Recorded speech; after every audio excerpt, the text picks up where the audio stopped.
September 15 ഈ തീയതിയിൽ തിരുസഭ അനുസ്മരിക്കുന്ന വിശുദ്ധർ: വിശുദ്ധ അക്കാർഡ്, വിശുദ്ധ അൽബീനുസ്, വിശുദ്ധ അപ്രൂസ്, വിശുദ്ധ അസ്ക്ലേ, വിശുദ്ധ കാതറൈൻ. ഇന്നേ ദിവസം തിരുസഭ വ്യാകുല മാതാവിൻ്റെ തിരുനാൾ കൂടി ആഘോഷിക്കുന്നു. വ്യാകുല മാതാവ് കുരിശിൻ്റെ പുകഴ്ചയുടെ തിരുനാൾ ആഘോഷിച്ചതിൻ്റെ പിറ്റേ ദിവസം കത്തോലിക്ക സഭ സ്മരിക്കുന്നത് ദൈവമാതാവിൻ്റെ 7 വ്യാകുലങ്ങളാണ്. ഇതൊരു തിരുനാൾ ആയി ഈ ദിവസം കൊണ്ടാടപ്പെടുന്നു. വിശുദ്ധ ബെർണാദ് ഒരിക്കൽ ഇങ്ങനെ പറയുകയുണ്ടായി: ഈശോ ശാരീരികമായി പീഡ സഹിച്ച് മരിച്ചെങ്കിൽ മറിയവും മാനസികമായി പീഡ സഹിച്ച് മരിച്ചിരുന്നു.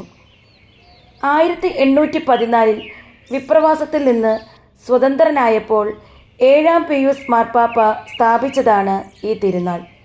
അതിനു മുൻപ് മേരിദാസരുടെ സഭയ്ക്ക് ഈ തിരുനാൾ കൊണ്ടാടാൻ അനുമതി നൽകിയിരുന്നു.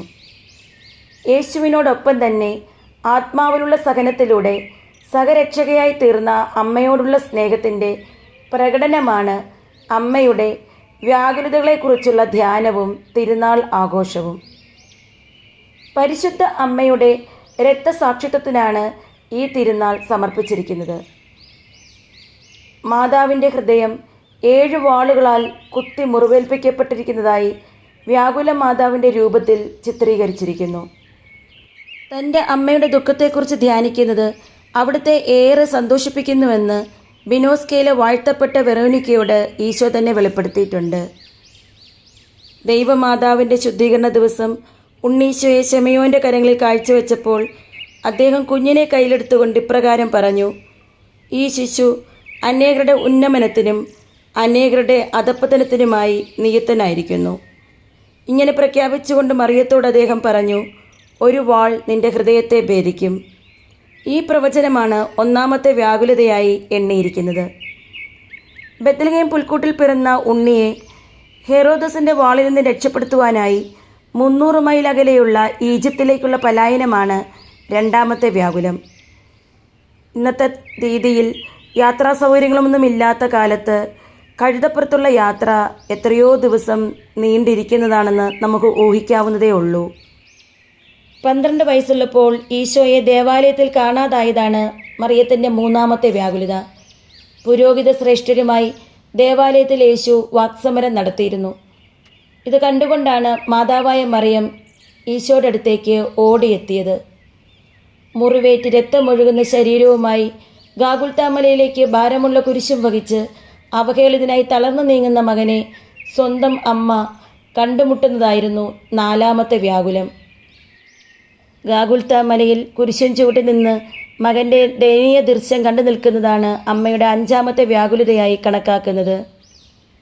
സ്വന്തം മകൻ്റെ നിർജീവമായ ശരീരം മടിയിൽ കിടത്തി കാവലിരിക്കുന്ന അമ്മ ഇത് അമ്മയുടെ 6-ാമത്തെ വ്യാകുലതയായി കണക്കാക്കപ്പെടുന്നു. സ്വന്തം മകൻ്റെ മൃതശരീരം കല്ലറയിൽ അടക്കുമ്പോൾ എല്ലാം കൈവിട്ടവളെപ്പോലെ നിർവികാരിയായി നോക്കി നിൽക്കുന്ന അമ്മയുടെ 7-ാമത്തെ വ്യാകുലതയിലൂടെ കടന്നുപോയി. ഇങ്ങനെ പ്രധാനപ്പെട്ട 7 വ്യാകുലതകൾ ദൈവമാതൃഭക്തർ കൈവിരലിൽ എണ്ണി ധ്യാനിക്കുന്നുണ്ടെങ്കിലും ബത്ലഹേമിലെ കാലിത്തൊഴുത്തും നസ്രത്തും പരസ്യജീവിത രംഗങ്ങളും എത്രമാത്രം വ്യാകുലതകൾക്ക് കാരണമായി എന്ന് നമുക്ക് ഒരിക്കൽ പോലും വർണ്ണിക്കാൻ കഴിയുകയില്ല.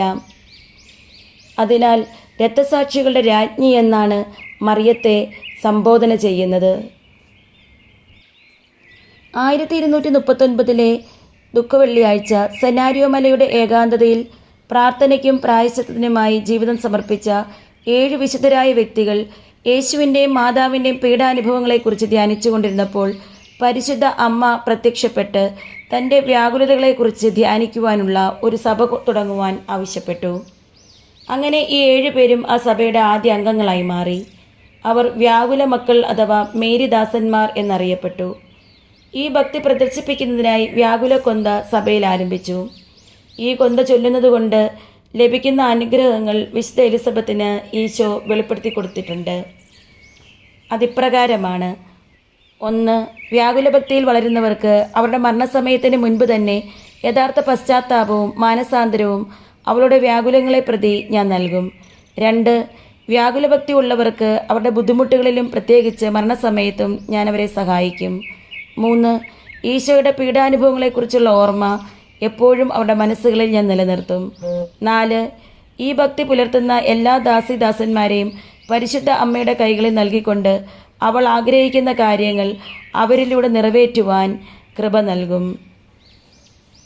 ദിവസവും ഒരു നന്മ നിറഞ്ഞ മറിയമേ എന്ന പ്രാർത്ഥന 7 പ്രാവശ്യം ചൊല്ലി അവളുടെ വ്യാകുലതകളെ ബഹുമാനിക്കുന്നവർക്ക് അനേകം അനുഗ്രഹങ്ങൾ നൽകുമെന്ന് വിശുദ്ധ ബിജീറ്റിലൂടെ വെളിപ്പെടുത്തി കൊടുത്തിട്ടുണ്ട്. 1724 ബെനഡിക്ട് 13 മാർപ്പാപ്പ ഈ തിരുനാൾ കത്തോലിക്ക സഭയുടെ കലണ്ടറിൽ ഉൾപ്പെടുത്തി.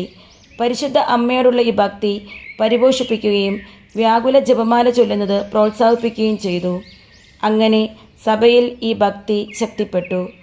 1913 പയസ് 10 മാർപ്പാപ്പ വ്യാകുല മാതാവിൻ്റെ തിരുനാൾ സെപ്റ്റംബർ 15 പ്രഖ്യാപിച്ചു. നമുക്ക് പ്രാർത്ഥിക്കാം. വ്യാകുലാംബികെ, ദുഃഖസമുദ്രത്തിൽ മുഴുകിയ മാതാവേ, വിവിധ ദുഃഖങ്ങളിൽപ്പെട്ടുഴലുന്ന ഞങ്ങൾ ഒന്നു ചേർന്ന് അമ്മയുടെ തൃപ്പാദത്തിൽ അണയുന്നു. ഈ ജീവിതയാത്രയിൽ അമ്മയുടെ ദുഃഖങ്ങളെയും വ്യാകുലങ്ങളെയും കുറിച്ചുള്ള ഓർമ്മ ഞങ്ങൾക്ക് സഹനങ്ങളിൽ ശക്തി പകരുന്നു. ഈ ലോകസാഗരത്തിലെ ക്ഷോഭത്തിനും കൊടുങ്കാറ്റിനും മുൻപേ ഞാൻ ബുദ്ധിമുട്ടുമ്പോൾ തിരമാലകൾ എന്നെ വിഴുങ്ങാതിരിക്കുവാൻ, ഓ മറിയമേ, പ്രകാശിക്കുന്ന നക്ഷത്രമേ, ഞാൻ എൻ്റെ കണ്ണുകൾ അങ്ങയുടെ നേർക്ക് തിരിക്കുന്നു എന്ന് വിശുദ്ധ ബെർണാദിനോട് ചേർന്ന് ഞാൻ ഏറ്റുപറയുന്നു. അമ്മേ, ഈ ജീവിതത്തിലെ ക്ലേശങ്ങൾ ഞങ്ങൾക്ക് സ്വർഗം പ്രദാനം ചെയ്യുന്നു എന്ന സത്യം ഞങ്ങളെ പഠിപ്പിക്കണമേ. യേശുവിനോടൊപ്പം സഹിക്കുന്നതിൽ ആനന്ദം കണ്ടെത്തുവാൻ ഞങ്ങളെയും സഹായിക്കണമേ. വിവിധ രോഗങ്ങളാലും വേദനകളാലും കഷ്ടപ്പെടുന്നവർക്ക് വേണ്ടി നീ മാധ്യസ്ഥം വഹിക്കണമേ. ഒരിക്കലും അമ്മയെയും വേദനിപ്പിക്കാതിരിക്കുവാൻ വേണ്ട അനുഗ്രഹങ്ങൾ നൽകണമേ. ആമേൻ.